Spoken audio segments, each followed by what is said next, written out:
कहानी ये है, दो भाइयों के वालिदैन उन्हें दुनिया में छोड़कर रुखसत हो गए। एक यकीनन बड़ा भाई और एक छोटा भाई, और उनके तिरके में वरासत में एक अदद दूध देने वाली गाय, एक कंबल और एक फलदार दरख्त आया।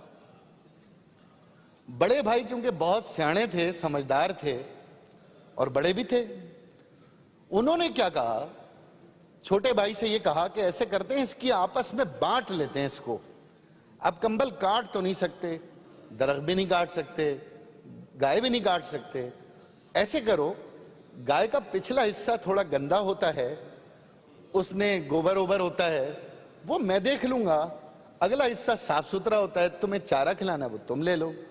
छोटा भाई कोई हमारी तरह शरीफ आदमी था, उसने कहा जी ठीक है।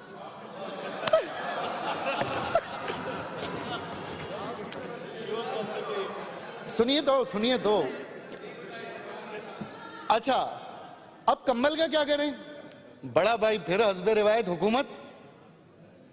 बड़े भाई ने क्या कहा, देखो दिन भर कंबल तुम्हारा है, तुम्हारी मिल्कियत है, रात को जब मैं आऊं तो कंबल मुझे दे देना।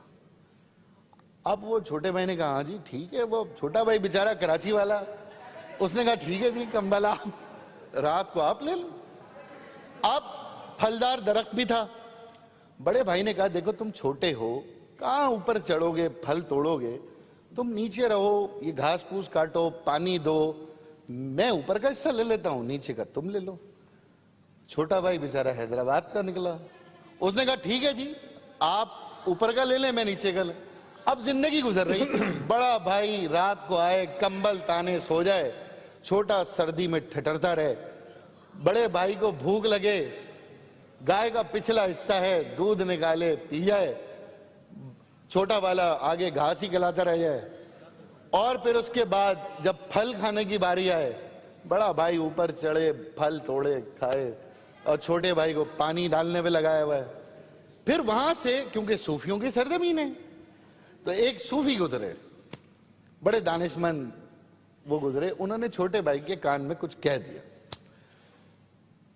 हमारे भी कान में कोई ना कोई कुछ कह ही देगा कभी ना कभी। तो उसके बाद क्या हुआ कि छोटे भाई ने, जब बड़ा भाई एक दिन आया तो उसने देखा कंबल भीगा हुआ। उसने कहा गीला कंबल मैं कैसे सोऊंगा? उसने कहा भाई दिन में मेरे पास था, मैंने जो मर्जी करना था, मेरी मिल्कियत है, रात को आपका आप ले लें। बड़ा भाई बड़ा परेशान, दोनों सर्दी में सड़ते रहे, सुकड़ते रहे, ठिठरते रहे। जब सुबह हुई और उनको भूख लगी, वो गाय के पास गए दूध निकालने, इन्होंने देख सोटी ली और मुंह पे मारने शुरू कर दिए। उसने कहा यार ये क्या कर रहे हो? कहने भाई अगला हिस्सा मेरा है, मैं मालिक हूं, मैं जो चाहे करूं, आप अपना पिछले हिस्से से काम करें। अब उसने कहा कि भाई दूध तो यहां से निकलेगा नहीं, तो चलो फल खा लें। भाई साहब ऊपर चढ़े, इन्होंने नीचे से कुलाड़े लिए और दे मार 4.5। अब उन्हें कहा यार ये क्या कर रहे हो? कह रहे भाई निचला हिस्सा मेरा है, आपने कहा है। तो उसके बाद बड़े भाई को बात समझ आई, उसने कहा यार कोई सूफी टकर गया इसको। उसके बाद उन्होंने फिर ये जो बंटवारा था इसको खत्म कर दिया और कहा कि हाँ भाई ठीक है, एक दिन मैं और एक दिन तुम, और इस तरह आधा आधा बांट लेते हैं, इस तरह से होगा गुजारा।